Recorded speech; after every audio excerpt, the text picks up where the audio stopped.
말씀을 나눌 거의 제목은 6월절을 통해 보여주신 사랑입니다. 6월절을 통해서. 근데 우리가 지금 출애굽기를 읽고 있잖아요. 출애굽기에서 사랑이 나오는 것 같아요, 안 나오는 것 같아요? 기적 나오죠, 재앙 나오죠, 막 다 죽고 막 그러죠. 예, 막 물이 막 나일강이 피로 변하고 메뚜기가 다 먹고 우박 떨어지고. 여러분들이 그런 모습들을 볼 때는 뭐 그렇게 달갑진 않은 것 같아요. 지금도 이제 우리가 막 그 산불 나는 때 여러분들이 그 산불 한가운데 있다고 생각을 해보세요. 별로 안 좋죠. 우리는 좀 멀리 떨어져 있으니까는 그렇게 아이고 안 됐다 그냥 이러는 마음으로 보는 거지만,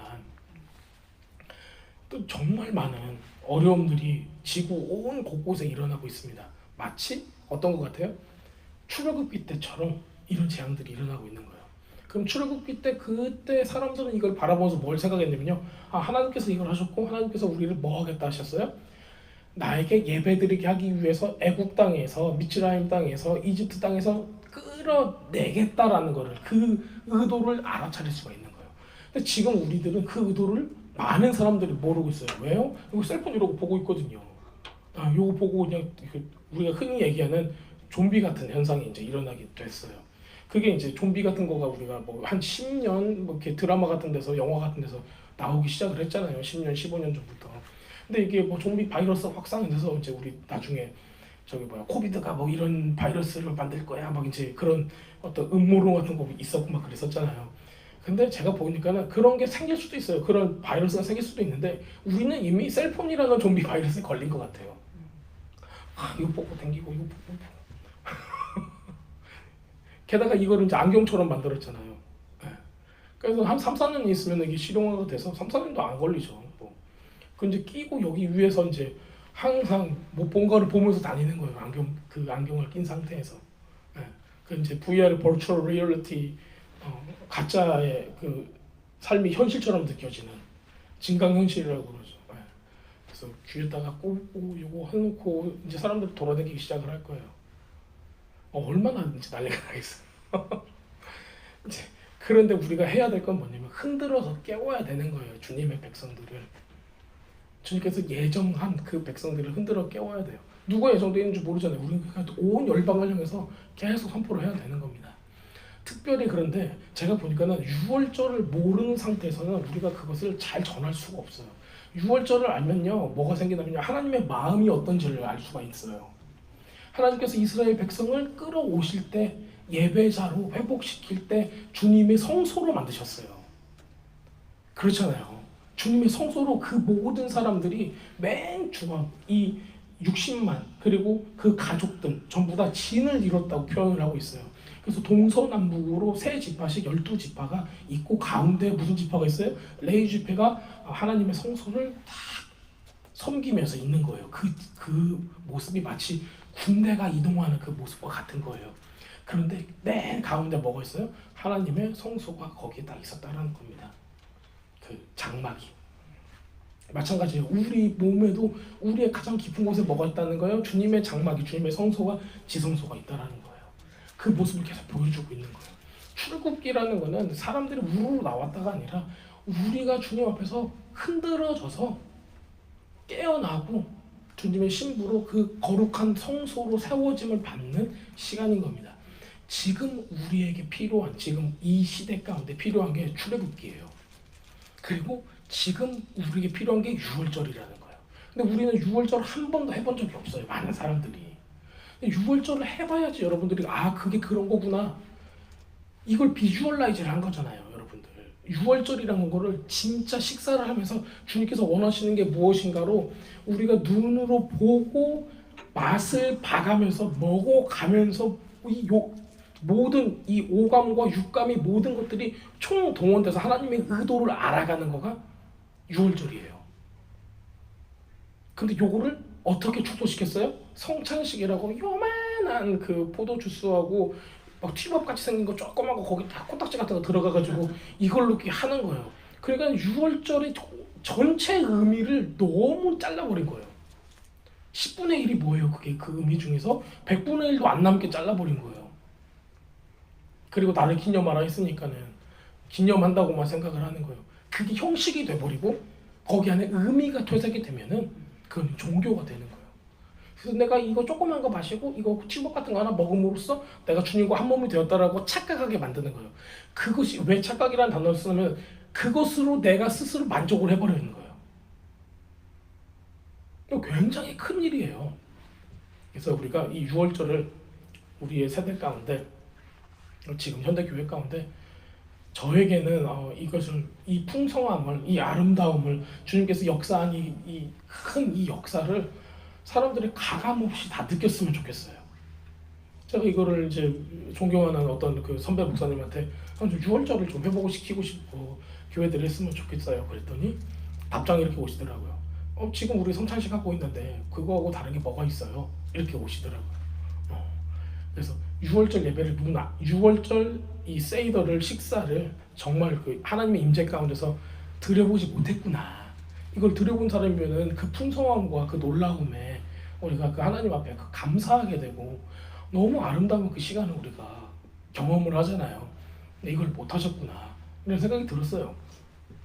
근데 그게 진짜 우리 그 현대 개신교회 현실인 것 같습니다. 자, 이거 비방하는 게 아니라 우리가 이런 것들을 하나님의 어떤 말씀에 이런 것들이 회복이 됐으면 좋겠다라는 그런 거예요. 그래서 우리가 정말 이 안에서 큰 은혜로 또 그런 행복을 또 주님께서 주시는 이런 아름다운 하나님의 역사를 정말 체험했으면 좋겠어요. 그냥 머리로 아는 게 아니라 우리가 모든 우리의 감각으로 느꼈으면 좋겠습니다. 그래서 오늘은 주제가 이겁니다. 6월절을 통해서 주님께서 사랑을 보여주셨어요. 네, 십자가에서 쏟으신 그 사랑도 있고요. 그런데 6월절을 통해서 어떤 모습들을 우리에게 6월절은 마치 이런 거예요. 6월절 저녁에 식사를 하면서 우리에게 하신 모든 말씀이 돌아가시기 전에 하신 말씀인 거예요. 그러니까 마치 무엇인가 같다? 유언과 같다요. 그러니까 우리가 꼭 지켜야 될 것들, 생각해야 될 것들을 굉장히 많이 여기 속에 넣어놓으셨어요. 물론 그 생애 가운데서 하셨던 모든 것이 다 복되지만 특히 이 6월절 전날에 식사를 하면서 했던 것들이 전부 다 우리가 꼭 알아야 될 내용들이 있습니다. 자, 본문은 이래요. 자, 요한복음 13장 1절에서 35절 그리고 똑같은 그 6월절 만찬의 내용이 누가복음 22장 3절에서 30절에 딱 나타납니다. 그래서 여러분들이 이 두 가지 마가복음에도 나오고요, 마태복음에도 나오는데요. 제가 보니까는 요한복음하고 누가복음 이 두 본문을 비교해서 보면은 여러분들이 굉장히 많은 주님의 말씀들을 하나님께서 원하시는 것들을 찾아낼 수가 있어요. 그리고 마태복음하고 마가복음은 굉장히 많은 비슷한 부분들이 많습니다. 그래서 저는 이렇게 추천을 드려요. 요한복음 13장 1절에서 35절, 누가복음 22장 7절에서 30절을 읽어보신다면은 자세히 읽어보신다면은 거기에 아주 하나님의 의도들을 우리가 볼 수가 있습니다. 저도 이제 여기다가 정리를 해놓은 게 제가 얘기하고자 하는 걸 정리를 해놨고요.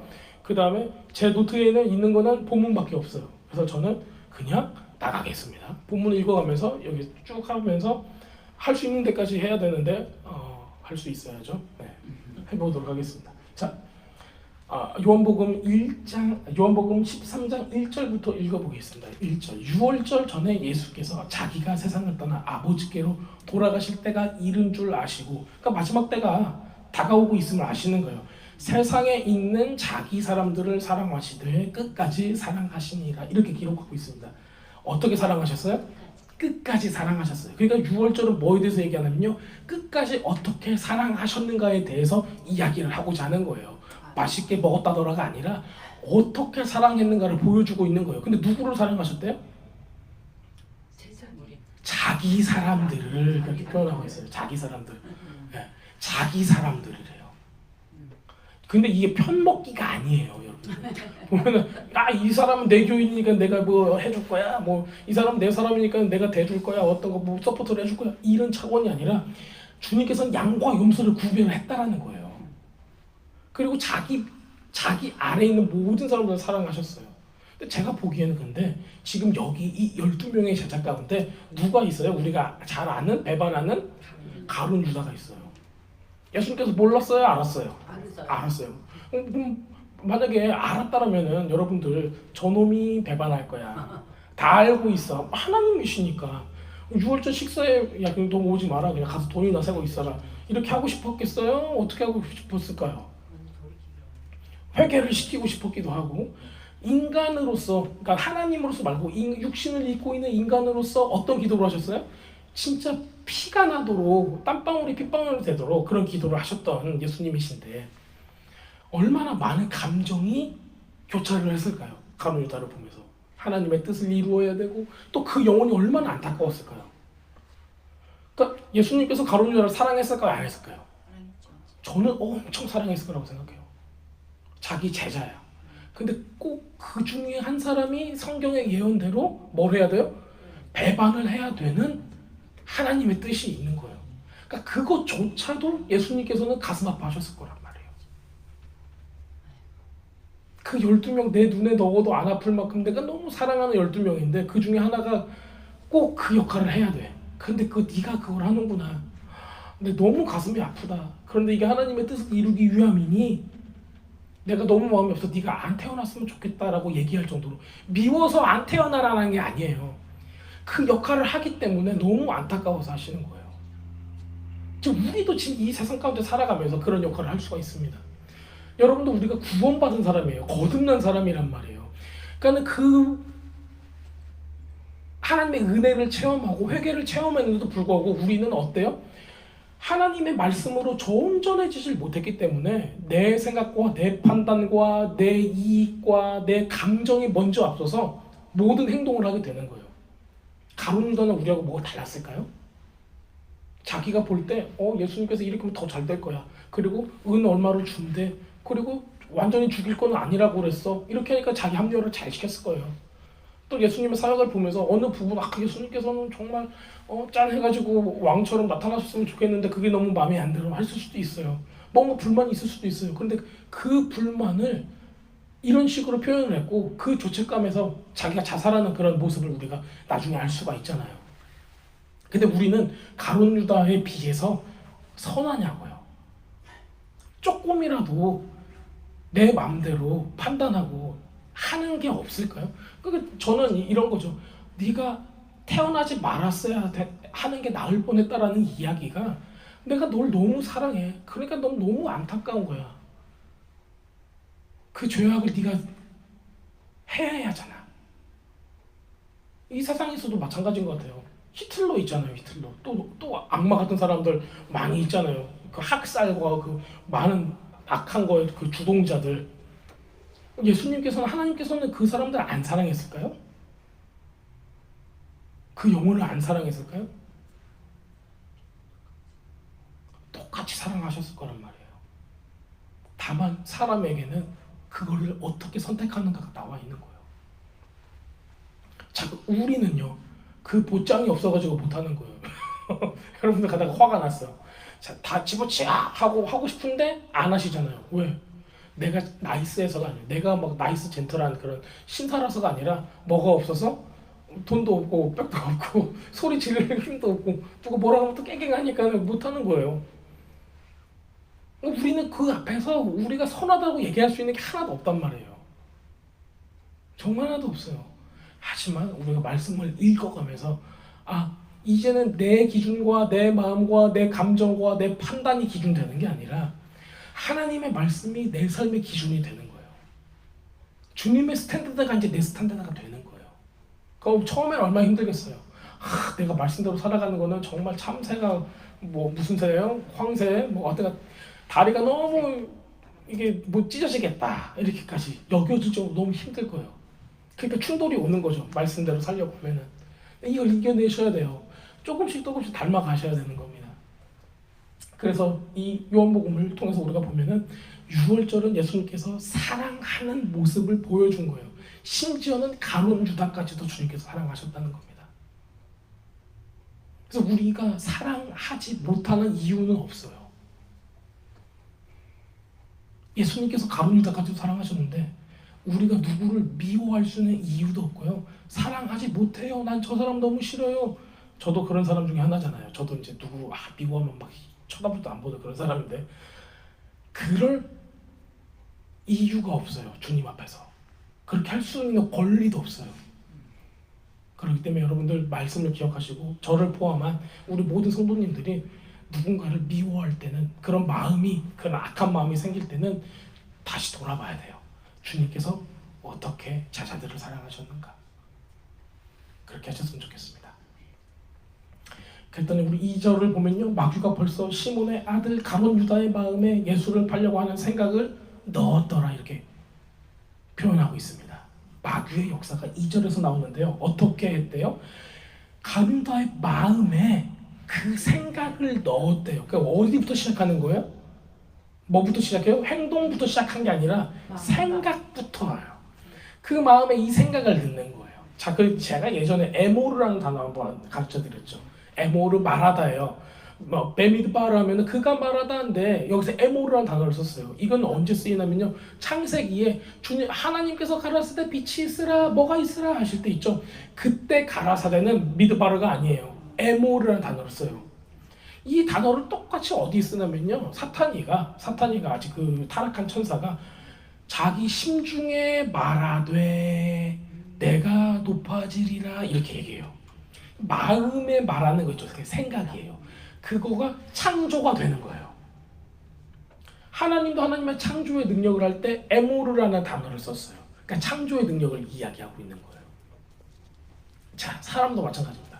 사람도 창조가 되는데 창조의 능력을 하나님 닮았기 때문에 우리가 창조의 능력을 가지고 있어요. 근데 그 창조는 무엇으로 된다? 에모르 할 때 되는데, 에모르는 우리 입에서 안 나가도 마음 심중에 이르되 라고 하면 그게 이제 거기 씨앗이 심겨지기 시작하는 거예요. 자, 그래서 여러분들이 말이 뭐하다? 중요하다.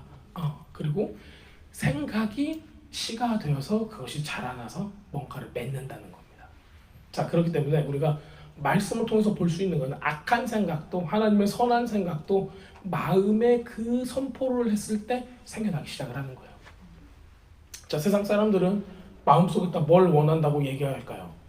자기가 자기 육이 자기 혼이 원하는 걸 얘기할 거예요. 뭐 돈이 필요하면 돈 달라고 할 거고, 뭐 친구가 필요하면 친구가 필요하다고 할 거고, 뭐 자기 마음속으로 할 거란 말이에요.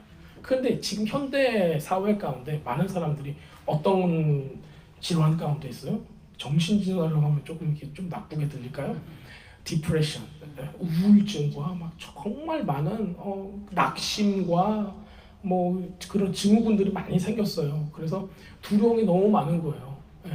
두려움들이 너무 많이, 미래에 대한 강박감이 생기고 정말 어려운 생각 가운데 있어요. 자, 그런데 이게 더 어떻게 되는 거냐면요, 자기 마음 가운데 나는 망했어 이런 생각이 들어간다고 해보세요. 그러면 그게 창조시켜요. 더 망하게 하는 거야. 그래서 하나님의 말씀으로 우리의 생각을 변화시키지 못하고 생명으로 하나님의 말씀을 읽을 때는 우리한테 우리 마음에 우리의 생각 가운데 뭐가 들어가요? 하나님의 말씀, 생명이 들어간단 말이에요. 그러니까 내가 생각하는 건 뭐가 돼요? 하나님의 말씀이 돼. 그러니까는 그것이 씨앗이 되어서 내 삶에 뭐가 피어나기 시작해요? 생명이 피어나기 시작을 하는 거예요. 근데 말씀 말고 다른 것들을 보잖아. 내 삶 아니면은 나의 미래, 나의 뭐 통장 잔고 뭐 이런 것들을 보게 되면은 뭐가 생겨요? 낙심, 근심, 걱정. 무엇을 입을까? 무엇을 입을까? 무엇을 먹을까? 염려가 생기는 거예요. 너무 자연스럽잖아요. 그러니까 거기 안에서 나와서 뭐 해라? 예배 드리라가 출애굽이에요. 근데 그게 공짜로 안 된다는 거예요. 누가 대신 그 값을 치러야 되는 거예요? 어린 양이 치러야 된다는 거예요. 그러니까 우리가 거기에 매여 있으니까는 주님께서 그것을 파라오, 바로 왕이라고 명하시고 얘를 어떻게 해요? 처단하심으로써, 근데 이게 어린 양의 목숨과 바꾸는 거예요. 1대1로 바꾸는 거라고요. 그렇게 해서 우리가 지금 어떻게 될 수 있어요? 이제 생각, 마음 가운데 그 생각을 말할 수 있는 걸 할 수가 있는 거예요. 그 전에는 그걸 못해요. 기껏 해봤자 긍정적인 생각을 해봅시다 이거예요.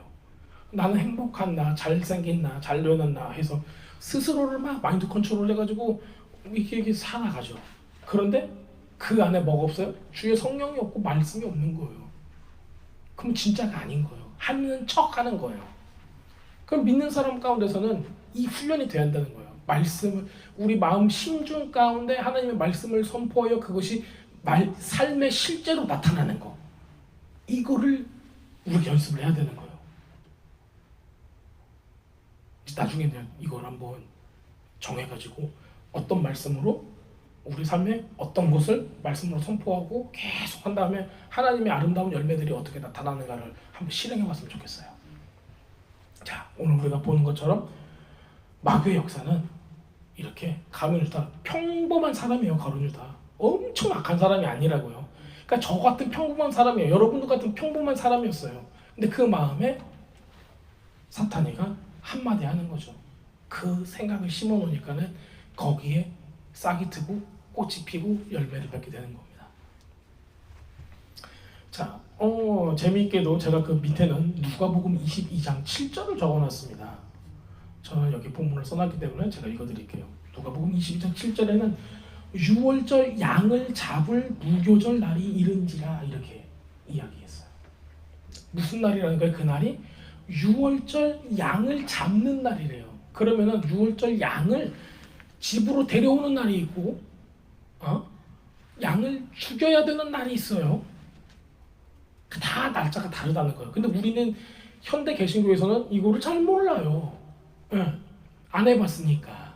자, 어쨌든 6월절 양을 잡는 거는 이렇게 잡았다 이게 아니라 죽이는 거예요. 도살하는 거예요. 그때가 언제? 무교절부터 시작을 하는 거예요. 자, 하루의 시작은 이 히브리 사람들의 하루의 시작은 언제부터 시작이 돼요? 저녁부터 시작이 되는 거예요. 그러니까 이 날은 6월절 양을 잡는 무교절 날은 그 저녁부터가 그 다음에 그 다음날 저녁 전까지가 6월절 양을 잡는 날이라는 거예요. 예수님께서는 언제 죽으셨어요? 당일이에요. 당일. 6월절 양을 잡는 그날 저녁에 6월절 식사를 하시고 그 다음에 잡혀가시고 그날 아침부터 오후까지 해서 돌아가신 거예요.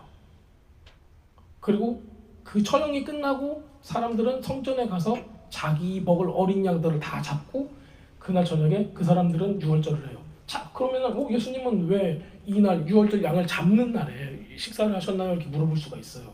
그런 거 못 물어보시는 분들이 99.9%예요. 왜? 관심이 없으니까. 근데 저는 안 물어봐도 다 대답을 해드려야 돼요. 그렇죠? 자, 장자들이죠. 장자들. 장자들은 먼저 먹어요. 하루 전에 이렇게 잡는 날에 먼저 잡아서 먹어. 왜 그러냐면 장자들은 뭐예요? 그 다음 날에 양을 잡아요. 그렇기 때문에 장자들은 먼저예요. 그리고 누구 대신에 장자가 살았어요? 그때 이집트에서 장자들이 다 죽었는데 어린 양 대신에 장자들이 살았기 때문에 그날은 먼저 먹고 그 다음날 양을 죽이고 나서 그 사람들은 서브를 이렇게 섬기고 이미 전에 먹었으니까는 자기네들은 그 온전히 그거를 돌보고 섬기는데 중심을 둡니다. 일종의 그 양에 대한 어떤 애도를 표현하는 그런 관습이 생겼어요. 성경에서 그렇게 하라고 하진 않았어요. 근데 그런 관습이 문화가 생겼다라는 거예요. 자, 예수님께서 이 당시에 사셨기 때문에 이 당시의 문화를 따르셨겠죠. 그렇죠. 네, 그래서 이렇게 6월절 양을 잡는 그 무교절 날 6월절 식사를 어떻게 우리 제자들하고 같이 했습니다. 자, 누가복음 8절에서 13절을 제가 읽어보도록 하겠습니다. 자, 예수께서 베드로와 요한을 보내시며 이르시되 가서 우리를 위하여 6월절을 준비하여 우리로 먹게 하라.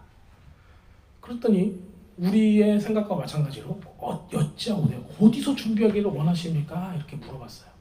제가 이걸 보면서 여러 생각을 해요. 자, 10절입니다. 이르시되 보라 내가 너희가 성내로 들어가면 성 안에 들어가면은 물 한 동이를 가지고 있는 사람을 만나리니 그가 들어가는 집으로 따라 들어가서 그 집 주인에게 이르되 선생님이 너에게 하는 말씀이 내가 내 제자들과 함께 6월절을 먹을 객실이 어디 있느냐 하시더라 하고 물어봐라 이렇게 얘기합니다.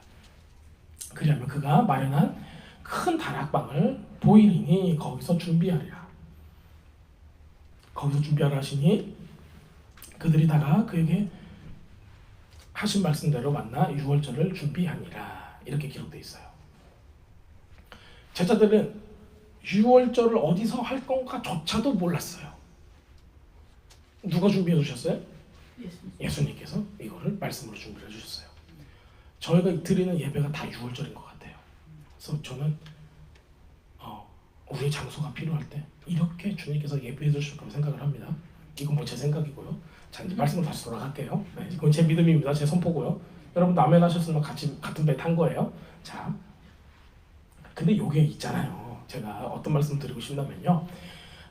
예수님께서 이 다락방을 얘기를 하는데, 이거 업버룸이라고 해서 위에 있는 방이라는 거, 2층 방이라는 얘기예요. 다락방이라는 얘기가 아니라. 우리 한국 집의 다락은 여기 지붕 밑에 공간이 있어가지고 거기를 침도 집어넣고 하는 그런 다락이었잖아요. 여기는 그런 공간이 아니라 2층이라는 거예요. 2층. 1층이 있고 2층인데 2층을 아예 그냥 큰 홀로 만들어 놓고 거기에 예루살렘에 있는 집들이 다 그렇습니다. 예루살렘에는 3번 누가 와요? 1년에 3번 누가 와요? 손님들이 엄청 많이 오잖아요. 성전에 그 피스트 절기 때문에 그때 전부 다 방을 내줘야 돼요. 그게 그때 문화였고 관습이었어요. 그래서 다른 지방에서 성전으로 예배드리러 왔어요. 제사드리러 왔어요. 그런데 방을 안 내줘. 그러면은 아주 나쁜 사람이 되는 거예요. 문화적으로 이렇게 됩니다. 자, 그래서 이 업보룸을 항상 가지고 있었어요. 그 2층 방, 다락방이라고 지금 부르는 그 방을 가지고 있었습니다. 자, 그런데 이 사람이 물 한 동이를 가지고 가는 사람이래요. 물 한 동이. 저는 여러 가지로 유추해 볼 수 있다고 생각을 해요. 첫 번째, 물을 가지고 있대요. 물은 성경에서 대개 어떤 걸로 표현이 될까요? 하나님의 말씀을 가지고 가는 사람. 또 이런 거 있어요. 물을 한 동이 가지고 가는데 이 사람이 누군가는 우리가 몰라요. 그런데 자기 직분, 자기가 해야 될 일을 하고 있다는 것을 우리가 볼 수가 있어요. 이제 나중에 가면은 이 다락방이 마가의 다락방으로 우리가 알 수가 있어요. 예, 이제 계속 나와요. 그리고 이 마가의 다락방은 말 그대로 마가네 집이에요. 마가네 집. 그 마가가 마가복음을 쓴 바로 그 마가예요. 너무 놀랍지 않으세요, 여러분들? 이야. 왜냐면 우리는 12제자 이름을 막 외워. 뭐 저기 누구야? 이름 뭐부터 시작하지? 베드로, 안드레, 야고보, 요한, 빌립, 바돌로메 하면서 막 노래까지 하면서 외웠잖아요. 그랬는데 마가가 언제 나와요? 노래를 100번을 해봐 나오는가? 안 나와요. 안 나와. 마가는 예수님의 제자도 아닌데 뭐 이런 걸 썼을까? 그런데 이 사복음서에서 가장 먼저 쓴 복음서가 뭐예요? 마가복음이에요. 마가복음 있잖아요. 마가의 이름은 마르커스예요. 마르커스. 네. 지금 영어 발음은 마르커스고요. 그때 당시에 헬라 발음으로는 마르코스. 네. 마르코 이제 하죠. 마르코스예요. 그게 이제 마가예요. 마가가 그러면은 부잣집이었을까요? 가난뱅이 집이었을까요? 부잣집이네요. 왜냐면 이게 방이 크잖아요. 네. 그 120명의 기도도 하잖아요. 저 여러분들 집에 120명이 들어가서 기도할 만한 공간이 있으세요? 별로 그런 집은 많이 없잖아요. 예. 그런데 이 집은 그랬다는 거예요. 그러면 부잣집이네. 예. 좀 아름다운 모습들이 나오고 있어요. 자, 우리가 그래서 이렇게 주님께서 예비해 두신 그리고 그것을 공개하는 이 사람이 나와요. 저는 이게 너무 마음에 너무 막 뭐라고 할까 애틋한 그런 감정이 좀 있어요. 자기의 이 소유를 주님께 드려서 마지막 유월절을 예배를 드릴 수 있는 장소가 되어 드렸다. 너무 아름답지 않으세요? 진짜 내 거를 내어드렸어요. 여러분들 마음을 내어드렸는데 그 장소가 유월절의 장소야. 예수님의 그 마지막 유언 같은 그 주옥 같은 말씀들을 했던 그 장소가 되는 거예요. 자, 여러분들이 저기 아주사에 가면 아주사 부흥을 했던 그 예배를 드렸던 그 윌리엄 세이모어 있었던 그 어떤 히스토리컬한 어떤 역사적인 그 집이 있어요. 굉장히 작고 막 그래요. 근데 거기에 저도 어렸을 때가 아니라 우리 애기도 어렸을 때 같이 가본 적이 있어요. 거기에 캐서린 쿨만 그 강대상도 거기 엄청 큰 게 그 쪽방에 하나 딱 있어요. 근데 거기서 그 방이 LA 집이니까 작아요. 텍사스 집처럼 큰 게 아니라 그냥 진짜 작아요. 그런데 거기에 딱 갔는데 와, 이 집을 내어드렸을 때 주님께서 거기에 역사하셨다. 그것 때문은 아니지만 그런데 그게 기독교 역사상 굉장히 큰 아름다운 주님께서 역사하셨던 그 부흥이었던 거예요. 마가의 어머니 이름은 마리아래요. 그리고 마가 자기의 소유를 내어드렸을 때 그걸 통해서 하나님께서 역사하시고 이 모든 아름다운 열매들을 보았을 때 얼마나 가슴이 벅차올랐을까요? 하지만 아이러니하게도 마가는 이때 당시에 신앙이 없었어요. 나중에는 신앙이 생겨요. 그리고 복음서까지 쓴 거죠. 그래서 우리에게 이것은 이 장소를 제공했다는 것은 굉장히 큰 걸 의미를 해요. 이 장소에 대해서 제가 조금 더 말씀을 드릴 수가 있습니다. 자, 그거는 이제 우리 뒤에 바로 뒤에 나오거든요. 네, 여기 이걸 볼게요. 22장 12절에 보면요. 그가 자리를 맞아나 큰 다락방을 보이리니 너 거기서 준비해라 이렇게 하고 있어요. 자, 이제 마가에 대해서 마가의 다락방에 대해서 제가 조금 설명을 드리고자 합니다. 자, 마가의 다락방은요 이렇게 설명하고 있어요.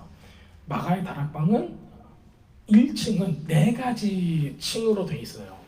그러니까 1층, 2층, 3층, 4층 그렇게 돼 있다는 게 아니라 시대적으로 4번에 걸쳐서 집이 개조가 된 거예요. 그래서 우리는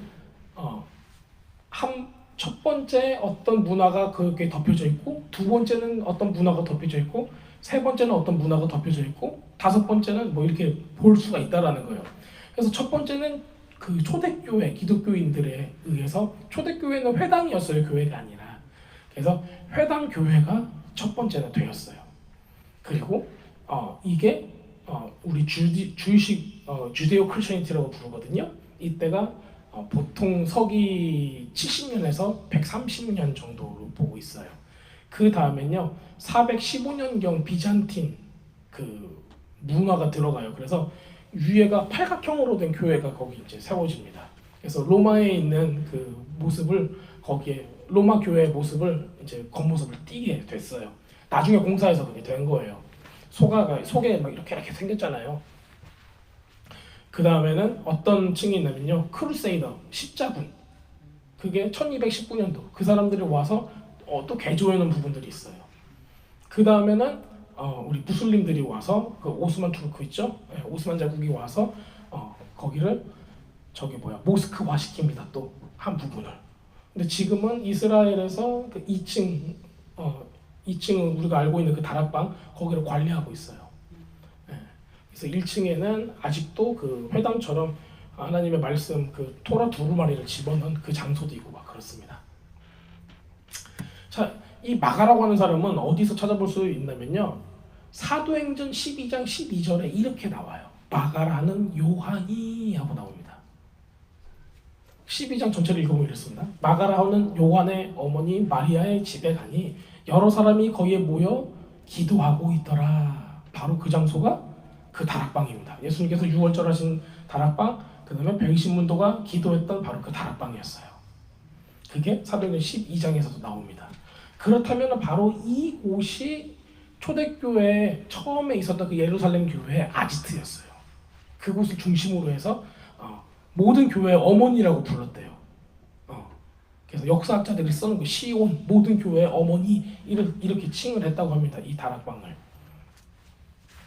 자, 사도행전 1장 12절에서 13절이 이렇게 나옵니다. 제자들이 감람원이라고 하는 산으로, 감람산 얘기하는 거예요. 예루살렘에 돌아오니 이 산은 예루살렘에서 가까워 안식일에 가기 알맞은 길이다. 들어가 그들이 유하는 다락방으로 올라가니, 그러니까 예수님의 제자들도 전부 다 이 다락방에서 지냈다라는 것을 우리가 볼 수가 있습니다. 게다가 마가복음에서 나오는 마가복음 14장에서는 이 6월절 이야기가 나오는데 거기서도 자리를 펴고 준비한 큰 다락방을 보이리니 거기서 우리를 위하여 준비하라 이런 말씀을 예수님께서 하세요. 근데 이 마가라는 사람은 제가 앞서 말씀드린 대로 신앙이 없었어요.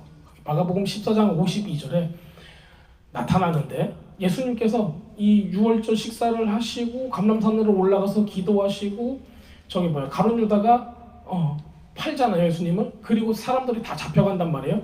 근데 그 잡혀가는 거를 보고 도망가요. 누가 도망가냐면 바로 이 마가가 도망가는데 이렇게 표현해요. 14장 52절에 한 청년이 벗은 몸에 배 홀리브를 두르고 예수를 따라가다가 무리에게 잡히매 배 홀리브를 버리고 벗은 몸으로 도망하니라. 배 홀리브는요 파자마 같은 거예요. 시원하게 통째로 된 파자마예요. 근데 속을 하나도 안 입고 이 부잣집 아들이에요. 그러니까 파자마 입고 삼촌이 바나바예요. 삼촌 이름이. 삼촌 이름이 바나바고 엄마가 마리아예요. 야 일로 와. 예수님께서 좀 가서 기도하시잖아 제자들하고. 우리도 가야지 뭔가 한몫을 하겠지 하고 막 졸졸 따라갑니다. 근데 이 청년은 아 싫어 우리 집 돈도 많은데 뭐하러 그런 걸 해요. 그래서 안 따라가고 싶은 거예요. 그래서 어떤 옷을 입고 있어요? 그 옷을 쫙 빼고 간 게 아니라 그냥 파자마채 그냥 이불 거적대기 그냥 뒤집어 씌고 가는 거예요. 그냥 무르르 갔다가 예수님이 어떻게 해요? 무리한테 잡히니까는 큰일 났네 하고 도망간 거예요. 도망갈 때 어떻게 도망가요? 이 통짜 옷이 파자마가 뛸 때 걸리적거리는 거예요. 그러니까 벗어버리고 도망간 거예요. 얼마나 급했으면 또 그러겠어요. 네. 그런 사람이었어요. 도망간 사람. 뭐 예수님이 자주 다 도망갔는데 이 사람 안 도망갔겠어요? 당연히 도망갔죠. 네. 자녀들도 야 도망가! 오! 도망갔던 그 사람입니다. 그래서 이 마가의 어머니 마리아는 이제 과부라고 그래요. 그래서 상당한 재산을 가지고 있었다고 합니다.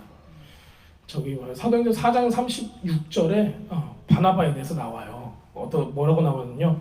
구브로에서 난 레위 족속이 있으니 이름은 요셉이라 사도들이 일컬어 바나바. 번역하면 권위 자랑하니 그가 밭이 있음에 팔아 값을 가지고 사도들의 발 앞에 두니라 나와요.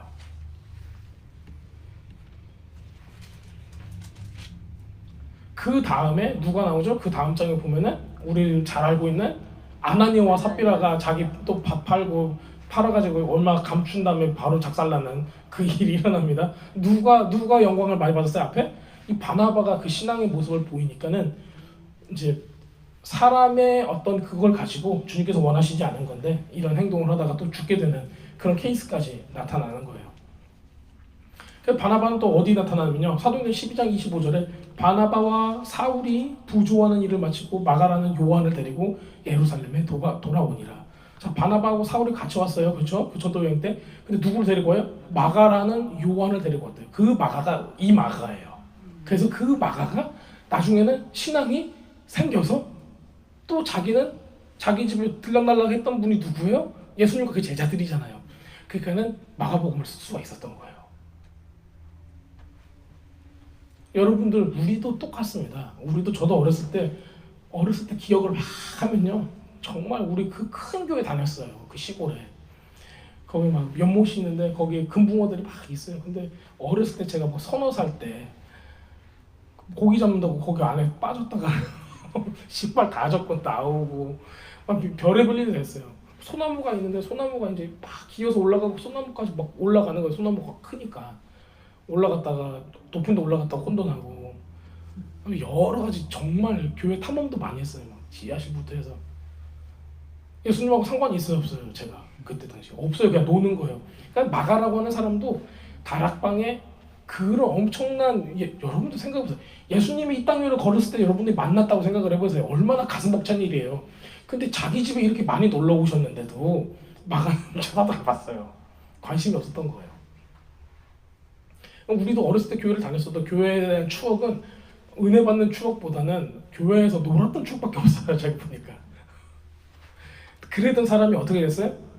진짜 예수님을 만나고 나서 변화됐다는 거예요. 많은 분들이 그러죠. 교회 마당발만 밟아도 축복이다. 교회 밥만 먹어도 축복이다. 많이 먹어라. 옛날 어렸을 때 먹었던 저희 교회는 시골 교회였으니까 가마솥으로 밥도 하고 막 그랬어요. 저 아직도 그게 기억이 나요. 가마솥으로 밥하고 콩나물국 뭐 정말 저는 어렸을 때 그런 거 잘 못 먹었었는데 콩나물국도 생각나고 막 그래요. 밥맛이 집에서 한 거하고 많이 달랐어요. 가마솥이니까 많이 달랐어요. 우리도 주님께서 이런 눈으로 바라보세요. 아직은 우리가 완성되지 않았어. 주님께서 우리를 어떻게 쓰실 줄 모르는 거예요. 여러분들이 아무리 60 먹고 70 먹고 80 먹었어도 하나님께서는 모세를 80에 쓰셨어요. 아론은 83이었어요. 여러분들이 진짜 딱 3년만 쓰임 받아도 윌리엄 시무어가 그 부흥 때 딱 3년 부흥이었어요. 3년 동안. 근데 여러분들 생각을 해보세요. 3년 동안에 하나님의 영광의 구름과 그 불이 밖에서 지나가는 사람이 진짜 불난 줄 알고 119에다 신고할 정도로 그 불이 임했다라는 거예요. 그 불이 3년 동안 꺼지지 않았대요. 근데 그 불이 여기서는 3년이지만 이 땅에서는 3년이지만은 하나님 나라에서는 어떻게 표현되냐면요. 에녹서 같은 거 보잖아요. 여러분들 뭐 싫어할 수도 있지만은 에녹서는 이렇게 표현하고 있어요. 예루살렘 성이 큰 하나님의 성이 있는데 그게 불로 타고 있더래요. 근데 가도 뜨거워요, 안 뜨거워요? 안 뜨겁죠. 우리 떨기나무도 있잖아요. 떨기나무에 불이 붙었어요. 그런데 뭐예요, 그게? 안 타잖아요. 그냥 불은 보이기만 하잖아요. 그게 영광의 불인 거예요. 그게 에녹이 묘사하고 있는 히브리 사람들의 그 생각 가운데, 문화적으로 생각하는 그 생각 가운데 있었던 게 바로 그 불인 거예요. 그게 예루살렘 성에 있는 그 불의 모습이기도 한 거예요. 그러면 예수님께서 그 떨기나무 속에서, 떨기나무가 가시나무랬잖아요. 가시나무 가운데 있는 하나님의 메신저, 하나님의 말씀을 전하는 사람을 봤다라고 했을 때 그게 누구겠냐고요. 그 영광의 불 가운데 있는 존재가. 천사가 그러고 있겠냐고요. 천사가 그러고 있을 수가 없다니까요. 그게 예수님이라는 거예요. 우리는 굉장히 그런 것들을 예수님이라고 주장할 수 있는 여러 가지 정황들이 많이 있어요.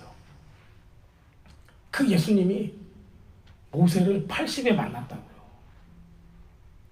여러분 아주 정정하십니다. 그렇죠? 왜 또 코웃음을 치세요? 그 80보다는 자기가 더 영하다 그 말씀 하시는 거구나. 네. 그 정도까지는 아니에요. 하시는 것 같은데. 네. 여러분들 정말 남은 여생이 주님 앞에 아름답게 향기 나는 그런 인센스와 같은, 주님께 드려지는 향과 같은 그런 삶. 근데 향은 태워져야 하잖아요. 태워지면 뭐 남아요? 쟤밖에 안 남아요. 여러분들 인생이 그러셔야 돼요. 다 살았을 때 쟤밖에 안 남아야 돼요. 다 살고 났는데 돈이 남았어. 돼요, 안 돼요? 하나님께 드려야 되는데 안 드리고 돈이 남았어. 아이고, 야, 너는 많이 남겼다. 달란트, 뭐 10달란트가 10달란트를 남겼냐. 하나도 다 남기게 아니에요. 그거가 내 거가 뭔가 남았잖아요. 그러면은 그게 한 달란트 땅에 묻어놓은 거고 똑같은 사람인 거예요. 그럼 뿌둑뿌둑 이를 가면서 어디 가 있어요? 어두운 데 가가지고 있는 거예요. 슬피 울며 그 모습을 보여주고 있는 거예요. 여러분들 신앙생활이 그게 쉬운 생활이 아닌 것 같아요. 아무리 봐도. 네. 빨리 포기하고 빨리 죽어야 돼요. 그러지 않냐면 어문짓만 하다가 죽기 전에 후회만 하고 끝납니다. 자, 마가가 그런 사람이라는 걸 여러분들 아셨으면 좋겠고, 제가 뭐 하나 말씀 안 드렸어요? 뭘 말씀을 안 드렸냐면 여기가 다윗당 있죠? 다윗당의 무덤이라고, 무덤은 아닌데 무덤이라고 표현이 돼요. 그런데 실제 무덤은 어디냐면요, 다윗왕은 죽어서 그의 조상과 함께 다윗성에 묻혔다라고 열왕기상 2장 10절에 기록이 되어 있는데, 문화적으로 다윗왕의 무덤이라고 불렸는데 왜 그러냐면요, 다윗왕의 후손들이 그 메모리얼 데이 때 그를 제사까지는 아니어도, 제삿날, 한국으로 생각하면 제삿날이기도 하지만은 그 후손들이 모여가지고 이 다윗 왕조의 자기 조상들에 대해서 그 메모리얼하는 시간들이 있대요. 그 시간대 모여서 전통적으로 써왔던 장소가 이 장소래요. 그래서 그 장소를 이 고고학자들도 발굴해낼 때 여기를 그 다윗의 무덤이라고 명명을 했대요. 실제 무덤은 아닌데. 그래서 다윗을 기리고 뭐 했던 그런.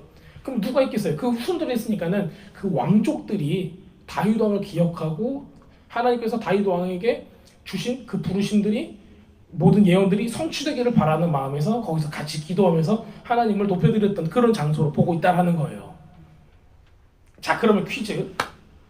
이 장소를 그럼 누가 알고 있다라는 거예요? 다윗 왕의 후손들이 알고 있다라는 거예요. 자, 그러면 우리는 머리가 똑똑하죠. 그러면 다윗 왕의 후손이 누구예요? 누구요?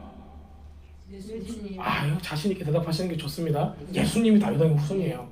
엄마도 다윗 왕의 후손, 아빠도 다윗 왕의 후손. 우리 마태복음을 읽어도 누가복음을 읽어도 다 엄마 쪽으로, 아빠 쪽으로 이 족보가 나온단 말이에요. 그러면 다 누구의 후손인 거예요? 다윗의 후손입니다.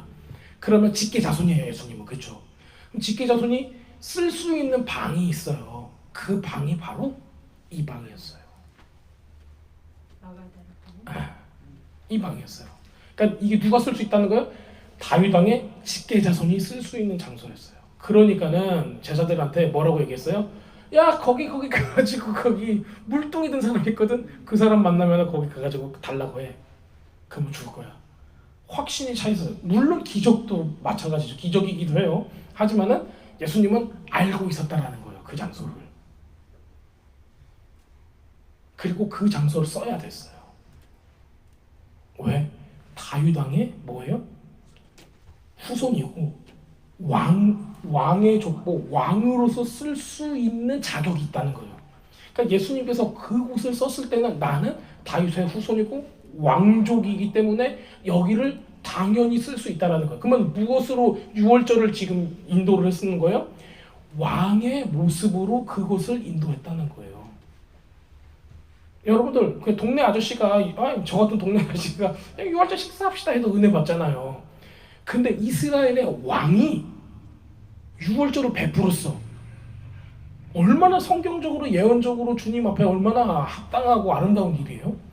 그거를 지금 누가 하신 거예요? 예수님께서 하셨다는 거예요. 바로 그 장소에 다윗 왕의 후손만 쓸 수 있는 바로 그 장소에 가서.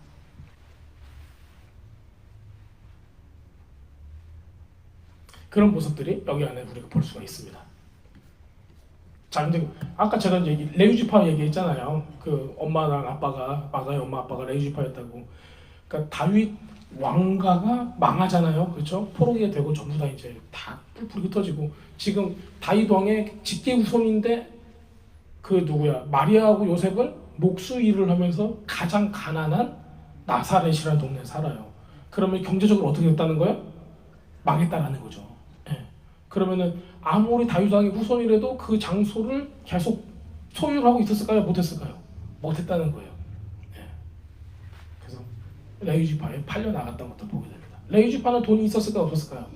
있어요. 왜냐면요, 그때 제사장 직분은 굉장히 많은 돈을 받을 수 있는 직분이었기 때문에 돈 주고 샀었던 그런 직분 중에 하나예요. 근데 레위인이라면 거기서 일을 하기 때문에 아주 대단한 공무원 정도로 볼 수가 있습니다. 자, 여기까지 제가 설명을 해드렸습니다.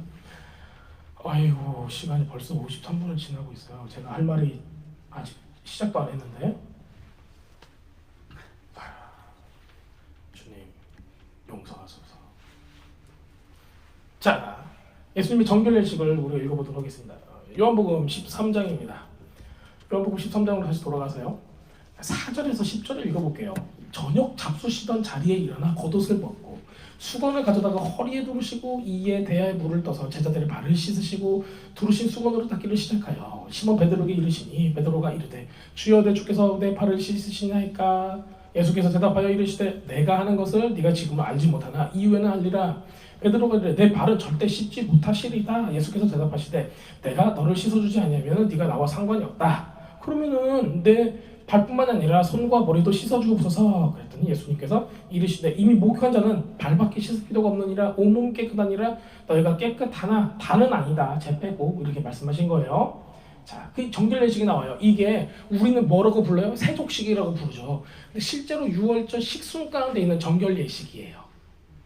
예, 손 씻는 거 있죠. 우리 저기 가나의 혼인잔치에서도 유대인의 결례에 따라 정결 예식을 하는 손 씻는 돌 항아리, 물을 넣는 그 항아리가 있더라. 그렇게 나오죠.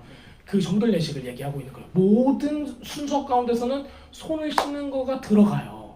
우리 제사장도 성소에 가서 물두멍을 보고 손 씻고 얼굴 씻고 다 씻고 들어가는 거죠. 그런 식으로 정결 예식을 꼭 하는 겁니다.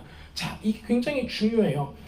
예수님께서 정결 예식으로 발을 씻어줬다는 거는 정결 예식을 행했다라는 거예요. 이게 굉장히 중요한 거예요. 자, 그 다음에 이 정결 예식을 지금 우리가 세족식으로 부른 이유가 있습니다. 뭔가 한번 볼게요. 자, 우리가 고대 사회에서는, 고대 이스라엘 사회에서는 그 테이블이 디귿자였어요. 이렇게 아시죠? 디귿자? 이렇게 쫙쫙 돼 있는 디귿자? 그 디귿자였는데 항상 그 식사의 주인인, 그 모든 회의의 주인이 되는 사람은 이 디귿자 중에서 이쪽 왼쪽 끝에 앉아 계시는 거예요. 그 왼쪽 끝에 가운데 1, 2, 3 세 명이 앉는데 거기 중간에 앉으시는 거예요. 그 다음에 앉고 그 다음에 맨 끝에 1, 2, 3가 앉아요.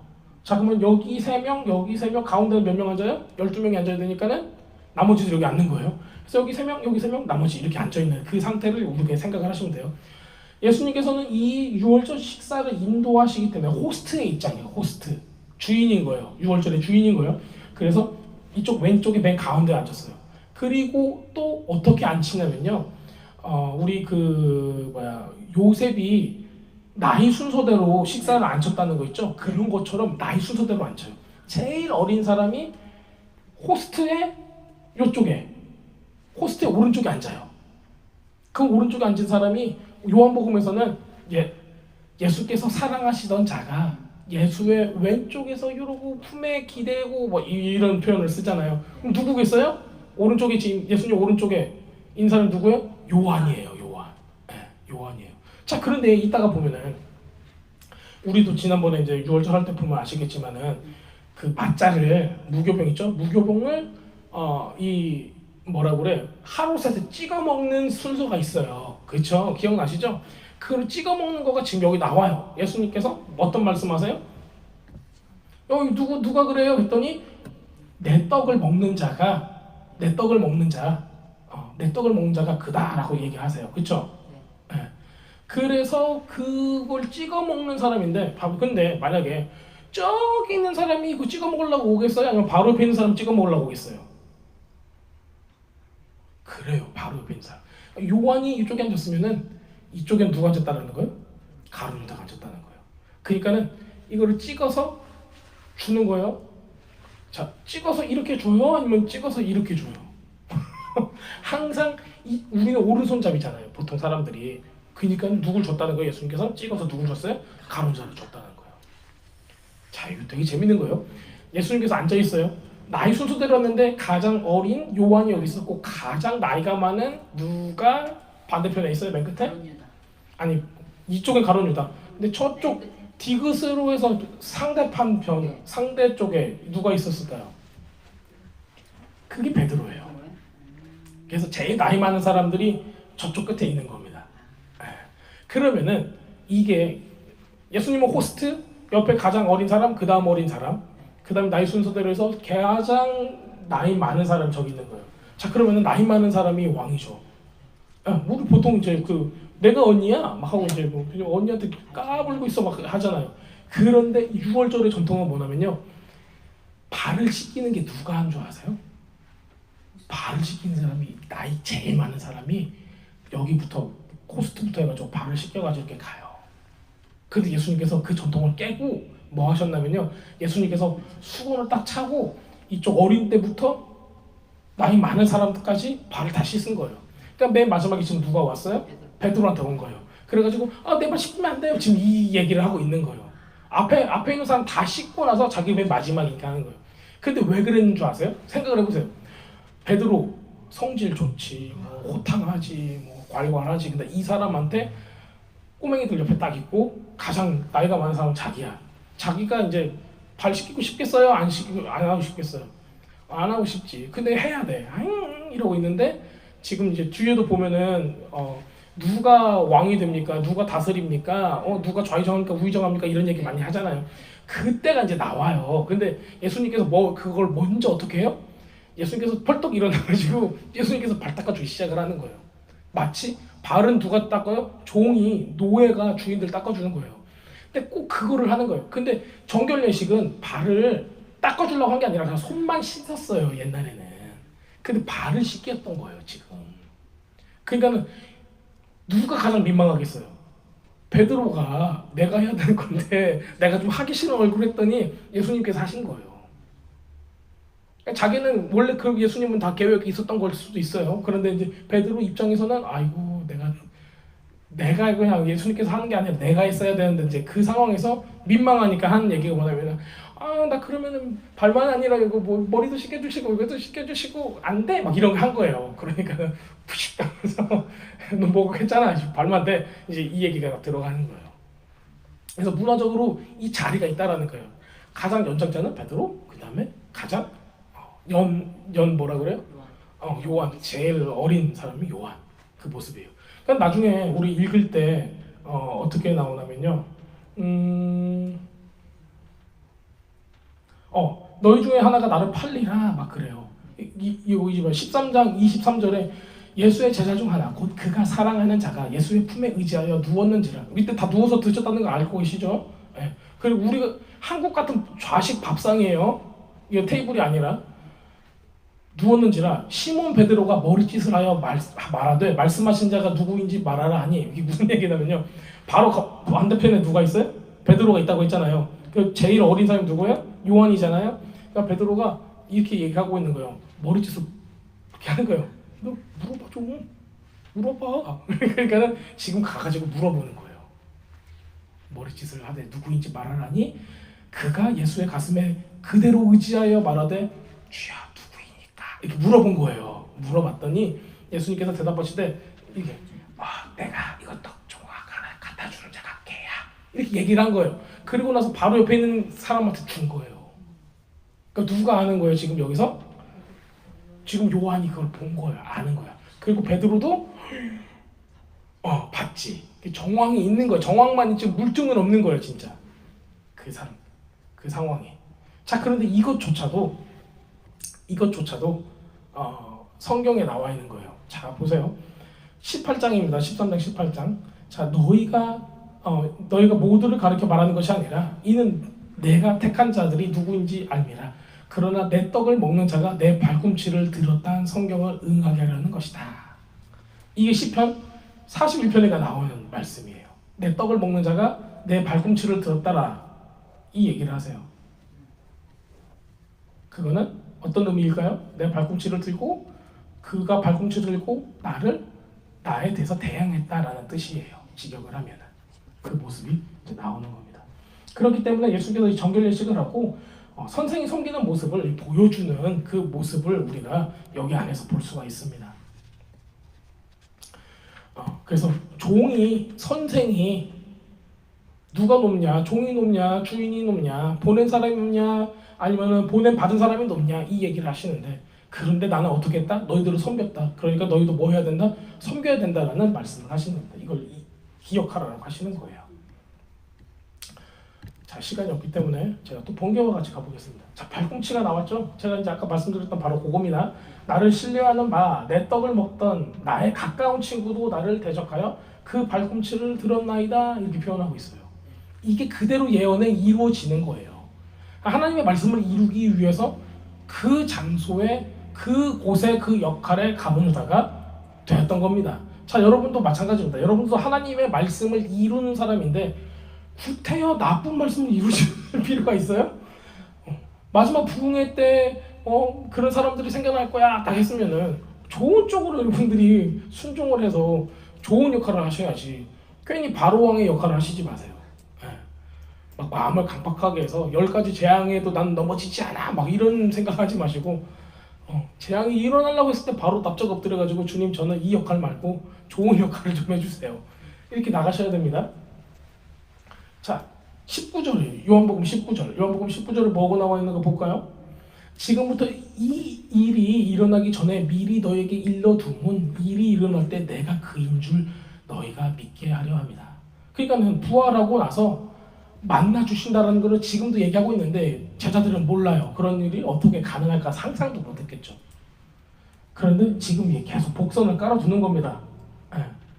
내가 그러다, 이거를 보여주기 위해서 이 모든 얘기를 하고 너희한테 예고편을 다 얘기해주고, 그 다음에 왔을 때 이 사람들이 생각을 하고 그게 그 뜻이었어 가는 거예요. 우리 삶을 살면서도 그렇죠. 하나님이 그때 나를 그렇게 인도하셨어. 어머, 난 몰랐는데 이렇게 나를 인도하셨구나, 이런 하시잖아요. 그런 모습이 있어요. 그렇기 때문에 여러분들 과거를 딱 돌아보시면은 하나님께서 여러분들의 삶을 어떻게 이끄셨는가가 보인다는 거예요. 그런데 그런 걸 느꼈는데도 가만히 하고 있어요? 그때는 찬양하셔야 되는 거예요. 아멘 하고 할렐루야 하고, 주님께서 나를 계속 뭐 하신다? 이끌어 가신다는 걸 우리가 느낄 수가 있다는 겁니다. 조금 설렁설렁 넘어가겠습니다. 시간이 없어서. 자, 나를 팔리라. 자, 요한복음 14장 21절에서 30절에 보면은 나를 팔리자에 대해서 굉장히 많이 나오는 어떤 내용들이 있습니다. 아까 이제 제가 설명 다 드렸네요. 이거는 그 자리 얘기하면서 했던 모든 내용들이 거기 있어요. 자, 그런데 유다가 어떻게 돼요? 그 조각을 받고 곧 나가다라고 표현해요. 그 조각, 예수님께서 주신 하루새 찍은 그 무교병을 받고 딱 나가는 거예요. 27절에 보면요, 13장 27절 조각을 받은 후에 곧 사탄이 그 속에 들어간지라. 누가 허락했어요? 이거 보면요, 하나님께서 허락하신 거예요. 그 역할을 해야 되니까 하나님의 뜻을 이루어야 하기 때문에.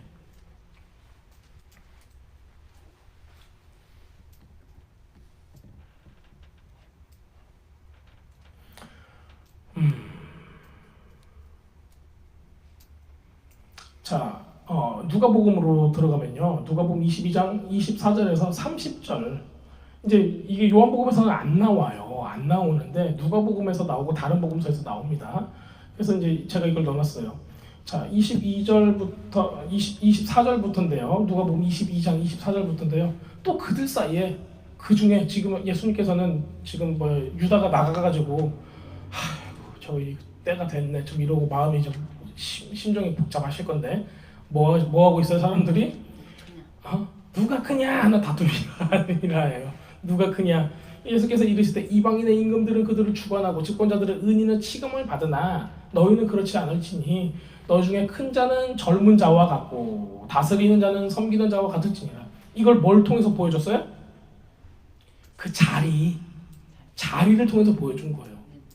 그 자리에 앉았을 때 가장 늙은 가장 연장자가 뭘 해요? 발을 씻어줬어야 돼. 손 씻으라고 정결례식을 했어야 돼요. 그런데 이거를 못해 사람들이. 내가 연장자인데 그걸 왜 내가 해야 돼? 지금 그런 얼굴이잖아요. 그러니까 그걸 못하니까는 예수님께서 직접 하나님이신 그분께서 사람들 다 씻고 오셨어요. 그리고 나서 사람들끼리 누가 크냐고 막 이제 자기네들끼리 얘기를 하고 있는 거예요. 뭘 보고 있는 거예요? 하나님 나라에 갔을 때 누가 크냐 그 얘기를 하는 거예요. 그러니까 내가 조금 더 권력을 차려보고 싶어 이제 이 얘기인데, 이 얘기 가운데 예수님께서 하는 말씀이 그거예요.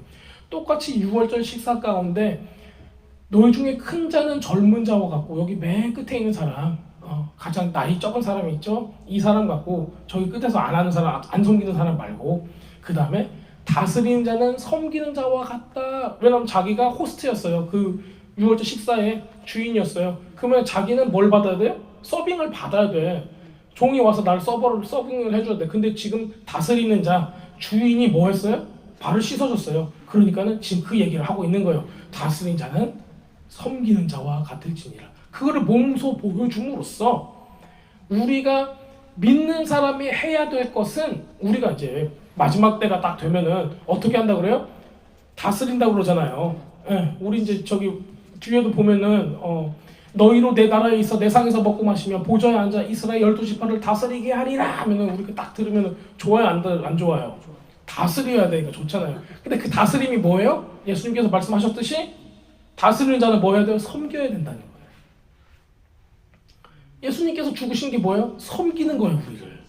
그거를 계속 보여주고 있는 겁니다. 그래서 누가 크냐? 이거 잘 싸운 거예요. 예수님께서 일부러 이거 보여주시고자 하는 거예요. 그래서 6월절 식사의 이 순서까지도 어린 자가 연장자가 어린 자를 섬기고 주인이 다른 종처럼 섬기는 그 모습을 보여주기 위한 그 모든 어떤 그 데모화는 이게 보여줄 수가 있는 거예요. 이게 실제로 어떻게 돌아가는가를 이거를 볼 수가 있습니다. 앉아서 먹는 자가 크냐, 섬기는 자가 크냐, 앉아서 먹는 자가 아니냐. 그러므로 나는 섬기는 자로서 너희 중에 있노라 이렇게 얘기하는 거예요. 내가 섬겼잖아 다. 너희도 나를 본받아라. 그 말씀하시는 겁니다. 자, 그리고 요한복음으로 들어갑니다. 이게 이제 결론이에요. 요한복음 31장에 35절입니다. 그 다음에 어떤 얘기를 하시냐면요. 그가 나간 후에 그가 누구냐면은 유다예요. 가룟 유다. 예수께서 이르시되 인자가 영광을 받았고 하나님도 인자로 말미암아 영광을 받으셨도다. 인자가 영광을 받았다는 건 뭐냐면요. 이제 이 일이 계시가 됐다라는 거예요. 유다가 나갔으니까 일을 할 거야. 나는 죽을 거야. 그 얘기를 하는 거예요. 이미 작정을 한 거를 얘기를 하고 있어요. 자, 만일 하나님의 그로 말미암아 영광을 받으셨으면 나로 하나님도 자기로 말미암아 그에게 영광을 주시리라. 곧 주시리라. 영광을 주시리니 곧 주시리라. 작은 자들아 내가 아직 잠시 너희와 함께 있겠노라. 너희가 나를 찾을 것이나 일찍이 내가 유대인들에게 너희는 내가 가는 곳을 올 수도 없다고 말한 것 같이 지금도 너희에게 이르노라. 이제 결론 들어갑니다. 새 계명을 너희에게 주노니 서로 사랑하라. 내가 너희를 사랑한 것 같이 너희도 서로 사랑하라. 너희가 서로 사랑하면 이로써 모든 사람이 너희가 내 제자인 줄 알리라. 이게 결론이 되는 거예요. 예수님께서 이 유월절을 통해서 계속 뭘 보여줬어요? 사랑하는 거를, 섬기는 거를 보여줬어요. 근데 사람들 눈에는 뭐만 있어요? 예수님이 왕이 되시면은 내가 뭐가 될까만 있는 거예요. 지금도 많은 사람들이, 제가 오늘 우리 꼬맹이들 미국 교회에서 예배 드리고 딱 나오는데 끄트머리 정도 가가지고 다 들어보니까는 우리 영어권의 사람이죠. 인도 사람 같아요. 여러분들 예수님 믿으세요? 얼터콜 하면서 손들어, 같이 기도할 사람 손들어 하고 막 하는데 마지막에 기도를 이렇게 하더라고요. 우리는 죽어서 천국에 갈 거를 압니다 하고 기도를 하는 거예요. 그래서 죽고 나서 꼬맹이들한테 죽고 나서 일을 얘기하는 거야? 아니에요. 지금 right now, 지금부터 하나님의 천국은 시작이 되는 거예요. 그런데 지금 여러분들이 뭐 해야 되는 거예요? 왕으로 섬기는 자로, 군림하는 자로 이렇게 위에 왕좌에 있는 거가 그 모습이 아니라는 거예요. 다스리는 거는 뭘 어떻게 다스리냐면요, 예수님처럼 섬길 때가 다스리는 자가 되는 거예요. 자, 섬긴다는 건 뭐냐면요, 하나님의 법을 실행하면은 어떻게 되는 거예요? 다스리는 거예요. 하나님의 통치로 다스리는 거예요. 자, 여러분들 법정에 갔어요. 제가 티켓을 딱 했어요. 스피드가 됐건 뭘 했건 법정에 가가지고 이거 어떻게 해요? 하면은 너는 무죄 유죄 이걸 선고를 할 거 아니에요. 뭐에 따라서? 자기 법에 따라서.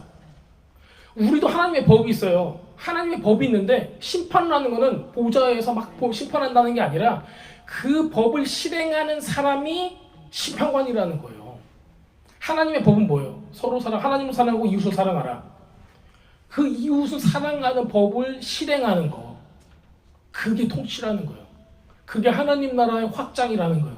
자, 여러분들이 교회가 겁나게 커지고 세계에서 가장 큰 10개의 교회가 다 한국에 있대요. 와, 진짜 이거 어떻게 될런지 이 사람이. 그게 영광스럽다고 생각할 수도 있죠.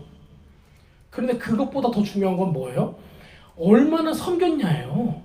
얼마나 사랑했냐고요. 얼마나 교세가 크고 교인이 많냐는 주님께서 카운트하지도 않아요. 얼마나 섬겼냐. 6월절을 보세요. 6월절 예수님도 6월절에 120명, 12명, 120명, 12,000명, 12만 명, 부직수로 엄청 많았다고 기록이 안 돼 있잖아요. 우린 12명도 없어서 내가 한 말은 없지만 12명이 전부였어요. 예수님께서 12명을 섬기고 12명한테 뭐 하라고 그래요? 너희도 가서 섬기래요. 서로 사랑하래요. 너희가 내 제자인 줄 아는 방법은 딱 한 가지래요. 예배를 거룩하게 드려서 이러고 뭘 봐서 내가 보니까 뭐가 보여요 하는 거? 어떤 걸 가지고 예수님의 제자라고 말씀할 수 있겠냐고요. 섬기는 거밖에 없다라는 거예요. 그게 6월절에 뭐예요? 정신이라는 거예요. 정말 많은 거가 할 얘기가 많은데 오늘 본문의 몇 가지만 제가 지금 추린 거예요. 예수님께서 뭐를 원하셨다? 우리로 하여금 이웃을 사랑하기를 원하셨다. 섬기기를 원하셨다예요. 근데 이게 전부 다 예언에 나와 있는 거예요. 주님께서 다 예비해 두신 거예요. 하나도 빼질 않고. 우리가 구약에 지금 6월절 다 도망가고 탈출하고 있는 모습을 생각을 하는데 뭐에서부터 탈출하는 거냐? 우리의 고집과 아집과 내 욕심과 여기서부터 뭐 해야 되는 거예요? 탈출해야 되는 거예요. 가진 게 없는 사람도 못해요. 잘 가진 게 없으니까. 가진 게 많은 사람도 못해요. 왜? 가진 게 많으니까. 근데 우리는 어떻게 해야 돼요? 주님께서 몸소 보여주는 거예요. 베드로가 그거 안 할 줄 알았지. 그거 하기 싫어하는 거 알지. 그러니까 예수님께서 뭘 해줘요? 먼저 가서 보여주시는 거예요. 우리가 피처럼 생각하는 돈을 뿌리지 않을 걸 알지. 그러니까 예수님께서 자기 피를 뿌리시는 거예요.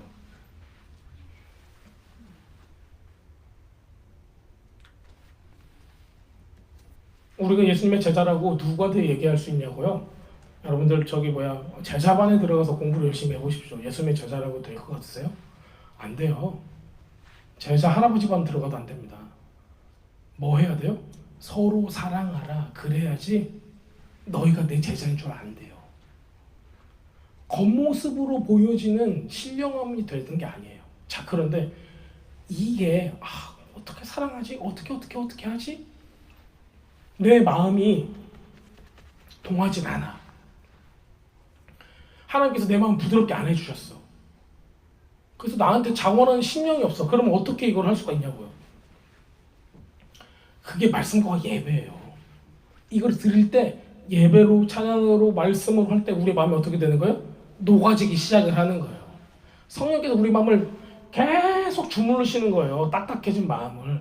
그때서야 우리가 순종을 조금씩 할 수 있는 거예요. 그래서 예배가 중요한 거예요. 그런 모습으로 여러분들이 보시면 더 좋을 것 같습니다. 자, 6월절이 정말 여러 가지 그 목적과 영향들이 막 많아요. 다음 세대를 위한 것도 많고요. 정말 역사적으로 보면은 우상 숭배를 어떻게 하면은 없애는가 이런 부분하고도 연결된 게 많고 구원하고 연결된 것도 정말 많습니다. 근데 제가 오늘 이렇게 사랑으로 결론 내린 거는 예수님께서 그렇게 결론 내렸기 때문이에요.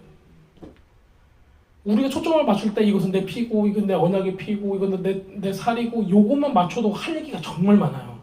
그런데 맨 마지막 서로 사랑하라 그래야 너희가 내 제자인 줄 알리라 하는 것을 기억하셨으면 좋겠습니다. 그래서 우리가 선교를 할 때 헌금을 할 때 우리의 정말 그 마음을 담았으면 좋겠어요. 이렇게 발을 씻어준다는 생각으로. 그렇다고 여러분들은 제가 이렇게 강요하는 게 아니에요.